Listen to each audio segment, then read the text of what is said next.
할렐루야. 에베소서 5장 16절에 그 말씀이 있죠. 세월을 아끼라, 때가 악하니라 라고 했습니다. 올해 2016년 어떻게 세월을 좀 아끼셨어요? 아니면 물 쓰듯이 그냥 시간을 허비하지는 않으셨어요?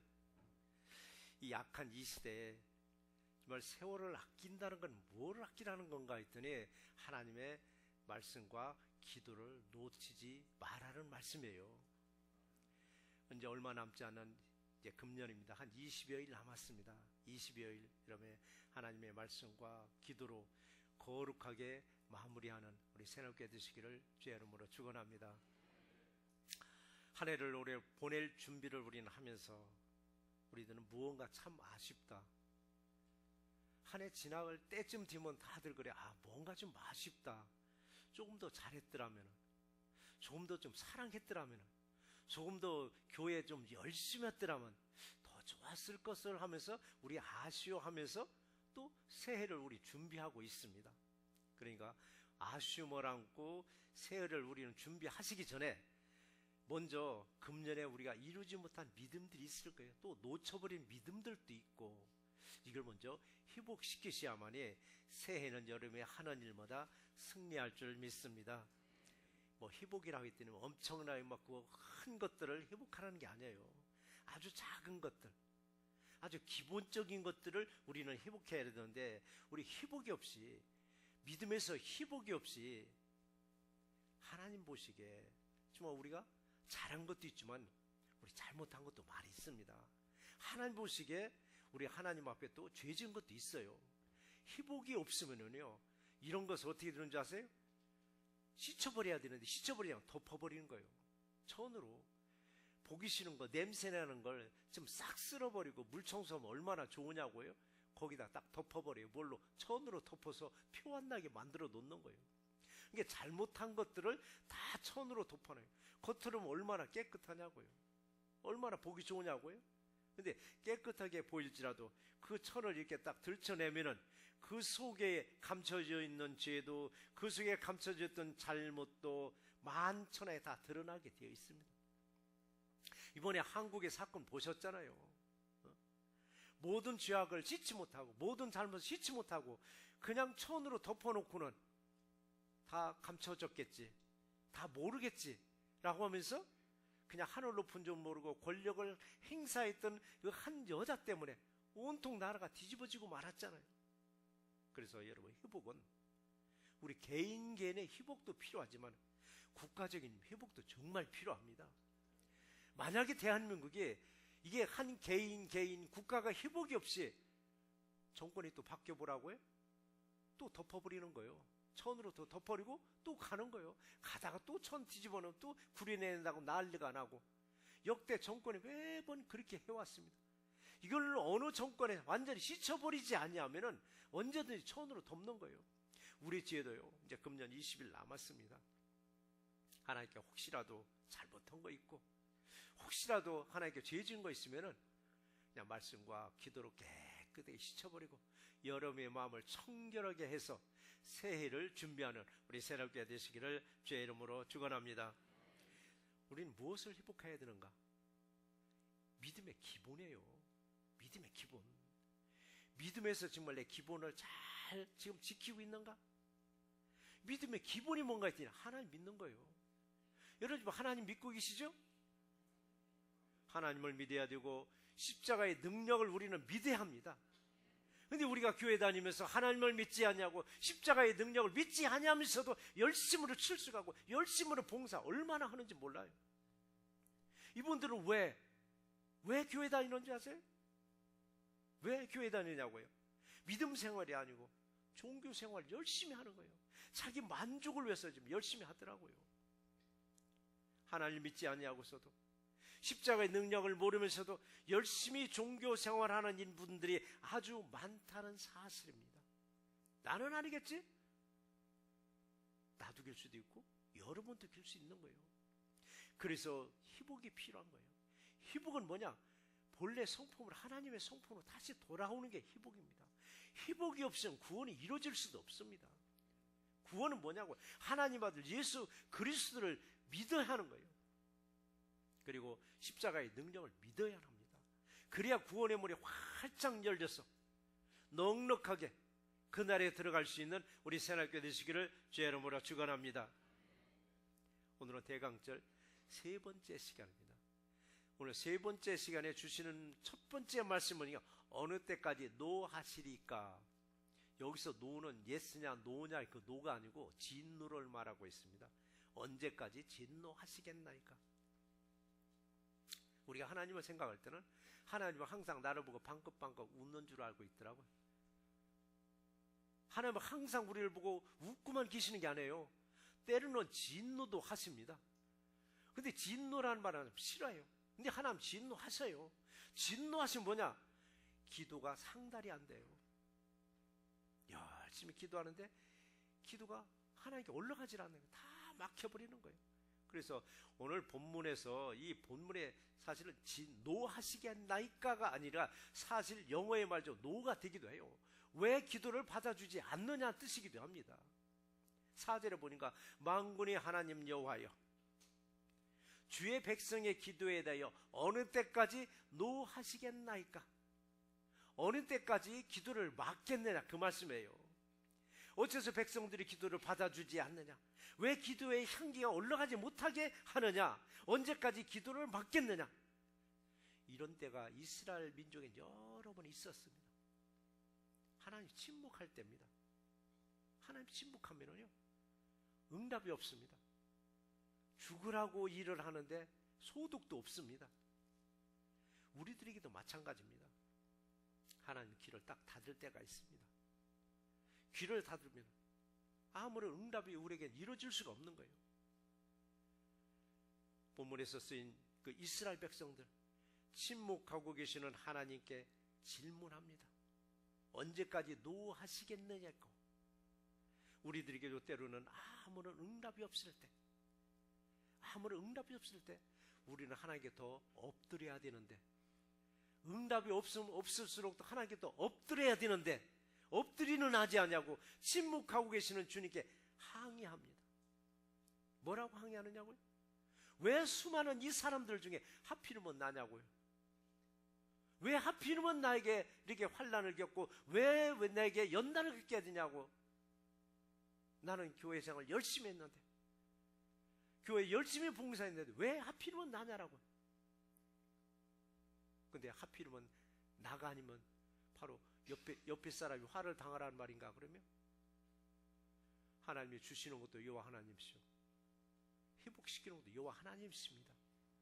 내가 연단과 환난을 주는 것도 하나님의 섭리가 있더라고요. 우리는 그 고비를 감사로 잘 넘겼을 때 그 다음에 뭐가 있어? 축복의 문이 열려있는 거예요.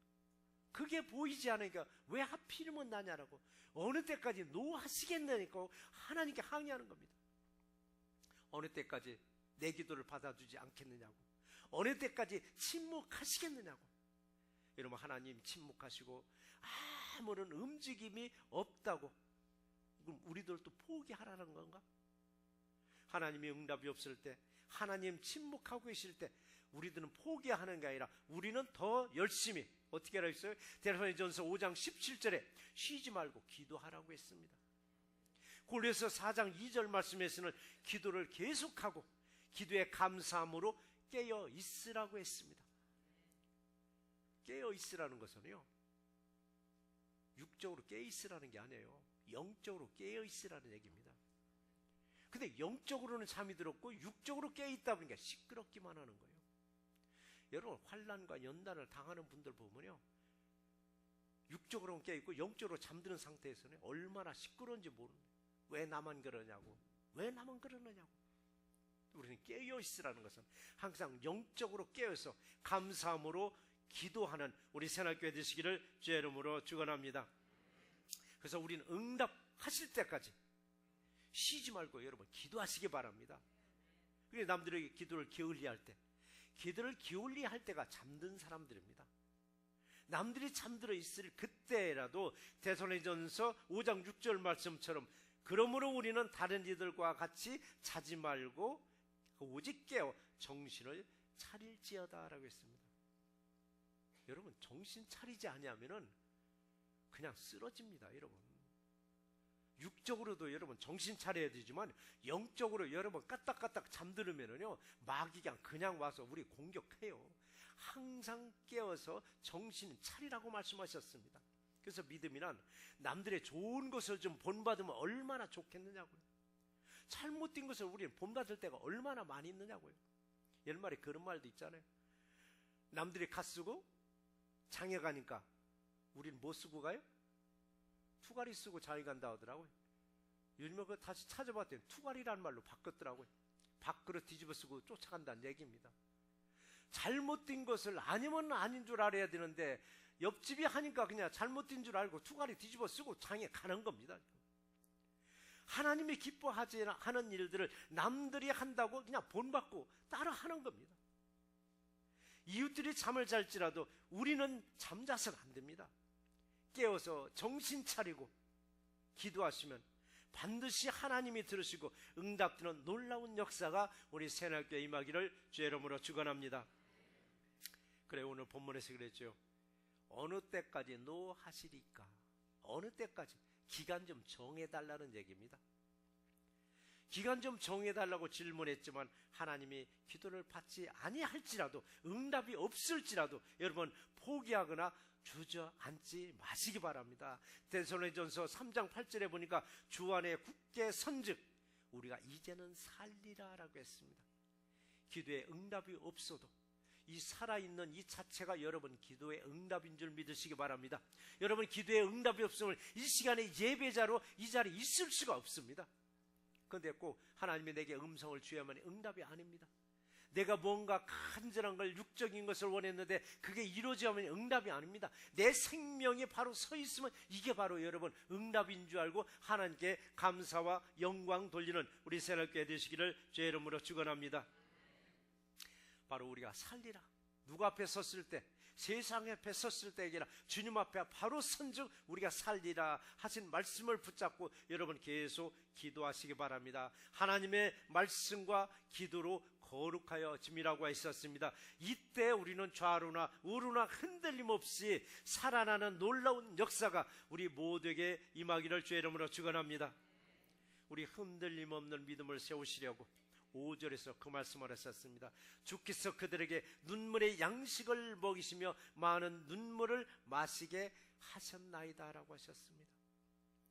지금보다 좀 어려운 시절에 사셨던 그 어른들이 말씀하시죠. 흔히 하시던 말씀이에요. 눈물을 흘리며 빵을 먹어보지 못한 사람은 인생을 말하지 말라고 흔히들 했죠. 누가 한 말이냐면 괴테가 한 말이에요. 눈물의 빵을 먹어보지 않고는 인생을 논하지 말라라고. 지금 그런 소리 하면 이게 이해가 가겠느냐고. 왜 눈물을 흘리면서 빵을 먹어야 되느냐라고. 그러나 우리 신앙에서는 여러분 절대 필요한 말씀이기도 합니다. 눈물이 정말 신앙에서는 절대 필요합니다. 눈물의 양식이 뭡니까? 얼마나 눈물의 기도를 하였는가? 여러분 눈물의 기도를 얼마나 했는가? 얼마나 기도하면서 하나님의 말씀을 여러분 먹으셨는가?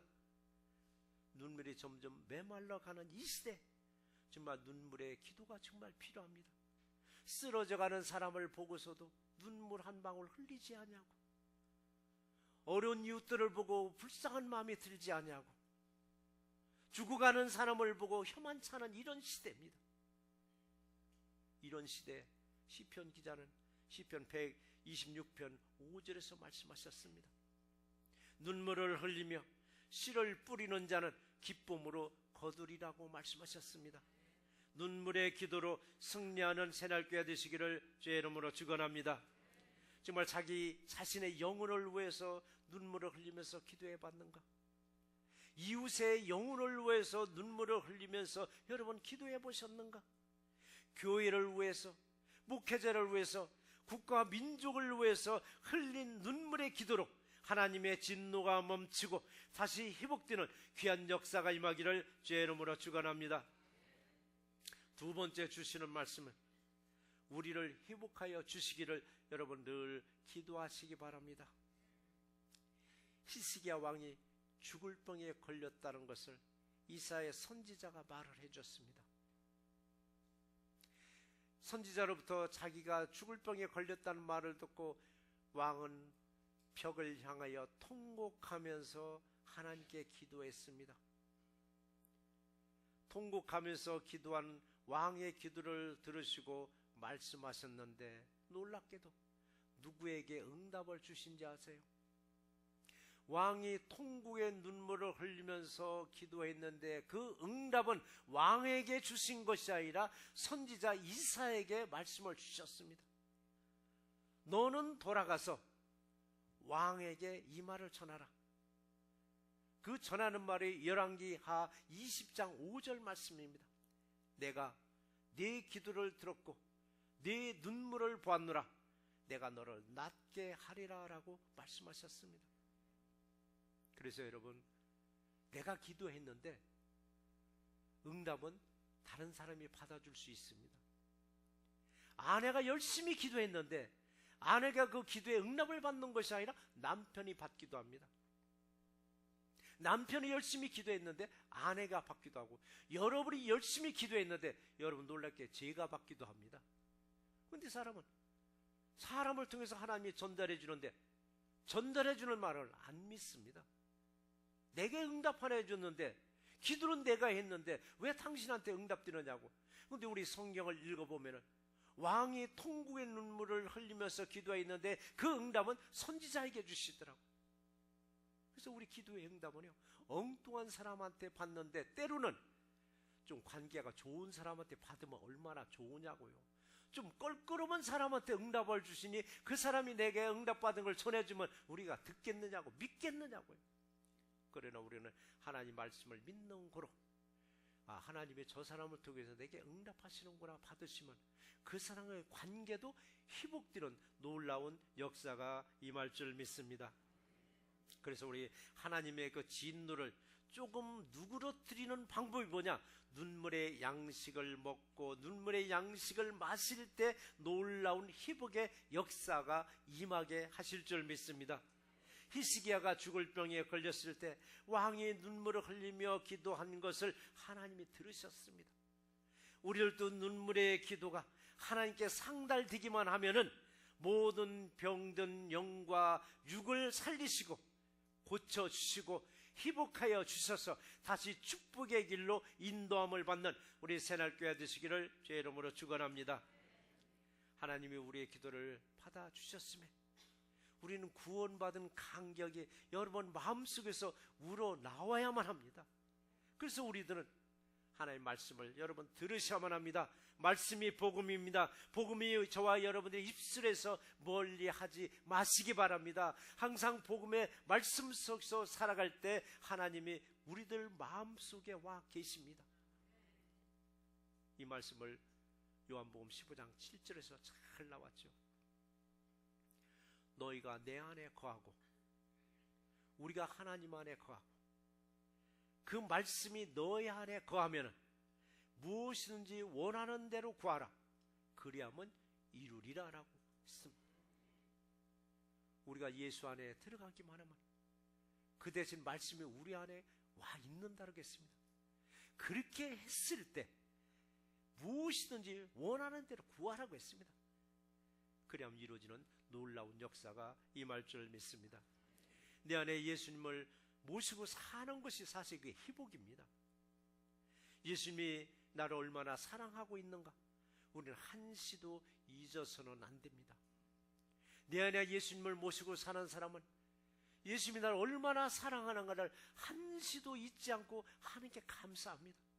그런데 내 안에 하나님이 계시지 않고 내 안에 말씀이 있지 않다 보니까 감사거리를 놓쳐버립니다. 나만 사랑하지 않는가 봐. 옆에 집사님, 권사님, 장로님들 그렇게 사랑하는데 나만 미워하는가 봐. 미워하게끔 만들어 놓고 미워하는가 봐. 여러분, 예수님이 나를 사랑하는가 한치 잊지 않고 감사할 때 세상에서 반드시 승리의 길로 인도하여 주십니다.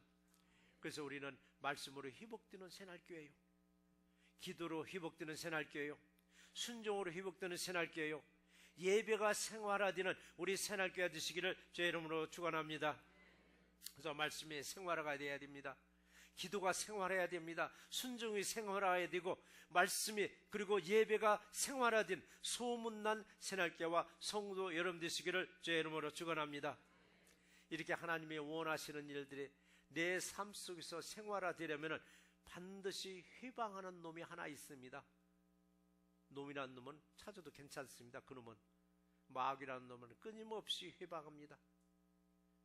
좋은 일이 있으려면 마귀는 반드시 찌뻑찌뻑 건드려 봅니다.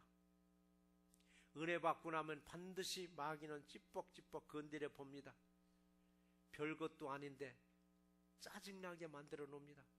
별것도 아닌데 시험에 빠지게 만들어 놓습니다. 여러분 속지 마시기 바랍니다. 마귀가 끊임없이 우리의 가는 길을 회방할 때가 있습니다. 이렇게 하나님이 원하시는 일들을 생활할 때 마귀로부터 벗어나야 되는데 마귀는 끊임없이 우리를 다툼거리도 주지만 하나님도 우리를 견고하게 세우기 위해서 다툼거리를 주실 때가 있습니다.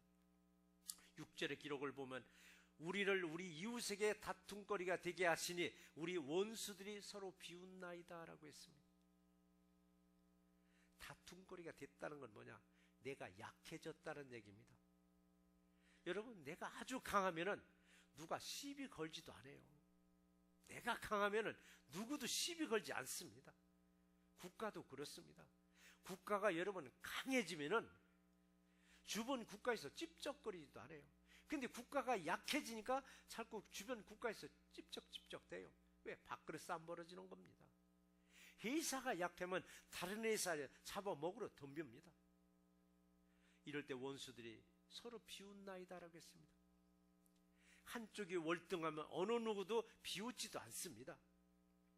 우리가 영적으로 약해질 때 다툼을 걸어오고 비웃을지라도 우리는 분명한 자신의 정체성을 가지고 있어야 됩니다. 그러면 끄떡없습니다. 자신의 정체성이 뭐냐 하면은 나는 누구인가? 여러분 생각하셔야 돼요. 나는 누구인가? 여러분은 누구인가? 여러분들 하나님의 백성들입니다. 하나님의 사람들입니다. 하나님의 백성은 하나님이 책임져 주십니다. 쉬운 예로 미국 시민권자들은요, 미국 국민들은 어느 나라가에서 잘못해서 억류됐어 할지라도 미국은 구출해 옵니다. 어떤 출혈을 흘리시라도 반드시 자기 국민들은 구출해 옵니다. 그럼에도 불구하고 하나님의 백성들은 하나님이 책임져 주심을 우리는 못 믿고 있습니다. 하나님의 백성은 하나님의 소유입니다. 내가 가장 아끼는 물건을 누가 가져갔다 하면은 그래 알아서 잘 가져가? 썩 그러나요? 어떻게 해서 다시 뺏어옵니다. 하나님의 소유된 저와 여러분들은 마귀로부터 뺏기기를 원치 않습니다. 뺏길 것 같으면 하나님이 다시 찾아오십니다. 그런데 자신의 정체성을 놓쳐버립니다. 나는 세상의 사람이야. 나는 세상의 사람이야. 세상의 백성이라고 하니까 자기 정체성이 이미 허물어져 버린 겁니다. 그래서 우리는 하나님의 백성, 하나님의 소유된 것, 이런 자존감을 가지고 여러분 신앙생활 하시기 바랍니다. 자존감과 비슷한 말이 또 하나 있죠. 자존심. 여러분 자존감과 자존심은 하늘과 땅 차이입니다. 자존감이 있으면 어떤 비웃음을 내게 귀에 들일지라도 어떤 어려움이 내게 있을지라도 담대하게 그걸 극복하고 넘어서 승리합니다. 무엇으로? 하나님의 백성됨에 믿는 믿음으로 승리하게 만들어 주셔요. 사도 바울은 고린도전서 4장에서 이런 말을 했습니다.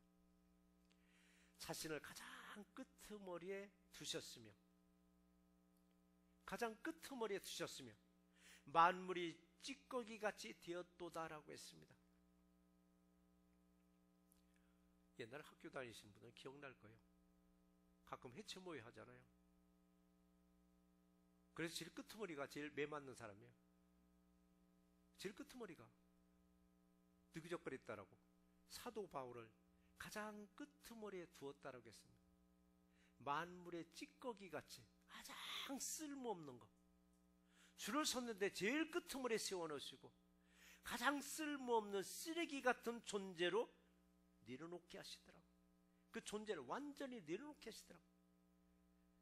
그리고 이런 하나님은 사도 바울을 가장 밑바닥에 내려놓았을지라도 하나님은 그를 다시 가장 높게 세워주셨습니다. 이것이 하나님이 선택한 하나님의 백성들을 끝까지 책임져 주시고, 때로는 낮춰놓지만은 다시 마지막에는 가장 존귀하게 높여주심을 믿는 우리 새날교회 되시기를 주 이름으로 축원합니다. 근데 우리 이 자존감을 땅바닥에 딱 내려놓고 그 다음에는 자존심만 하늘 높은 점으로 높여놓더라고요. 여러분, 자존심을 높이다 보니까 패망의 길로 가는 길입니다. 왜? 체면치레가 먼저 나와요. 자존심은 체면치레가. 자존심을 높여놓으면 마귀는 심판 안 납니다. 자존심을 왜? 패망으로 가는 길입니다. 수치의 수렁에서 빠져나오지 못하고 탓으로 돌려버려요. 자존심이 강한 분들은 보세요. 내 탓은 하나도 없습니다. 다 남의 탓으로 돌려버립니다. 다 탓. 모든 것을 탓으로 돌리다 보니까 진작 자신의 문제가 어디 있는지를 분별을 못하는 거예요. 나는 완벽한데 세상이 잘못됐다는 거예요. 나는 완벽한데 이웃이 잘못됐고, 직장이 잘못됐고, 회사가 잘못됐다고. 그러다 보니까 내 문제가 어디 있는지를 발견하지 못하고 다 탓으로 돌려버리는 거예요. 나는 문제가 없고 모든 문제를 남으로 돌릴 때 나는 안전한 것 같은데 나는 점점 추락하고 있습니다. 우리 이번 대강제를 통해서 자신의 마음도 깨끗하게 청소하는 절기라고 제가 말씀을 드립니다. 대강절 절기 한 번이나 하고 말지. 아직도 다음 주 또 한 번 남았습니다. 4번을 합니다. 대강절 절기를. 왜 이렇게 길게 하느냐? 대강절 절기 간단합니다. 우리 마음을 청소하는 절기입니다. 마음을 깨끗하게 세탁하듯 여러분 깨끗하게 청소됐을 때 여러분 마음에 응어려졌던 그 어떤 사람도 용서가 되는 겁니다. 용서가 될 때 자신도 예수님께 잘못한 게 있구나 해서 회개로 연결되게 되어 있습니다. 탓으로 돌리다 보니까 용서가 안 되는 거예요. 그런데 내 마음을 하나님 말씀으로 기도로 쫙 청소하고 나니까 내가 어느 분을 내가 여정 마음속 구석에 응어리진 채로 여정 간직하고 있었구나. 용서해 줘야지. 용서가 되면서 나도 주님께 잘못한 게 기억이 나니까 회개로 연결되는 거예요. 그랬을 때 여러분의 청결한 영혼으로 바뀌는 거예요. 그래서 대강절 절기 중에 우리들의 영혼을 깨끗하게 여러분 씻겨 주시기 바랍니다.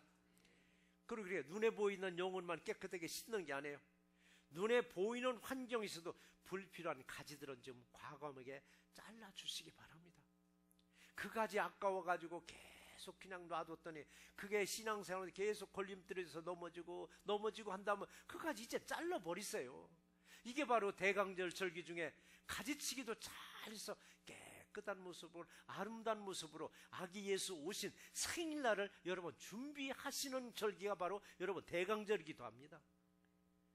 그래서 우리 아기 예수 오신 성탄절을 감사와 찬양으로 보내시기 위해서는 내 영혼을 깨끗하게 청결하게 하시고 눈에 보이는 환경도 좀 깨끗하게 좀 정리하시기 바랍니다. 이렇게 말씀과 기도와 순종과 예배로 회복되는 우리 대강절이 되시기를 제 이름으로 축원합니다. 말씀을 정리해 보겠습니다. 대강절 절기를 맞이해서 예수님이 우리를 얼마나 사랑하는가를 여러분 한시도 잊지 마시기 바랍니다. 오늘 7절에서 그 말씀이 있죠. 주의 얼굴에 광채를 비추사라고 했습니다. 주의 얼굴의 광채를 여러분들에게 비추사 여러분의 영혼을 깨끗하게 청결히 하시면 여러분의 마음의 광채 바로 빛을 비춰셔서 여러분의 눈을 환하게 열어주십니다. 말씀과 기도와 순종과 예배를 통해서 여러분의 어둡던 눈이 확 밝아져서 날마다 십자가를 바라보고 지금보다 더 십자가로 더 다가서세요. 십자가의 은혜로 예배가 회복되고 십자가의 은혜로 말씀과 기도와 찬송이 회복되는 귀한 역사가 대강제를 통해서 새롭게 임하기를 주의 이름으로 축원합니다.